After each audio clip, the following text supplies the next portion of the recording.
প্রথম চান্সে যদি জান্নাতে যেতে চান, জাহান্নামের কোনো স্পর্শ ছাড়া যদি জান্নাতে যেতে চান, তাহলে এই 16 বদঅভ্যাস থেকে, 16টি অপরাধ থেকে নিজেকে বাঁচাবার চেষ্টা করতে হবে। নাম্বার 1, যাদের মধ্যে ঈমান নাই তারা জান্নাতে যেতে পারবে না। দ্বিতীয় সবচেয়ে বড় বাধা হলো আত্মীয়তার সম্পর্ক ছিন্ন করা। আত্মীয়তার সম্পর্ক ছিন্নকারী সে জান্নাতে যেতে পারবে না।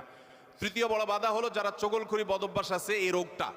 চতুর্থ, প্রতিবেশীকে কষ্ট দেওয়ার রোগ যাদের আছে। 5 নম্বর হলো অহংকার। 6 নম্বর হলো প্রতারণা করা মানুষের সাথে, মানুষকে ধোঁকা দেওয়া। 7 নম্বর হলো দান করার পর খোঁটা দেওয়া। 8 নম্বর হলো কৃপণতা। 9 নম্বর হলো ঘুষ দেওয়া নেওয়া। 10 নম্বর হলো মা বাবার নাফরমানি করা, মা বাবার অবাধ্য হওয়া, মা বাবার অসম্মান করা। 11 নম্বর হলো মাদক আসক্ত হওয়া। 12 নম্বর হলো হারাম উপার্জন দ্বারা, হারাম খাদ্য দ্বারা, পানীয় দ্বারা শরীর গঠন করা। আর 13 নম্বর হলো রূঢ় স্বভাবের হওয়া।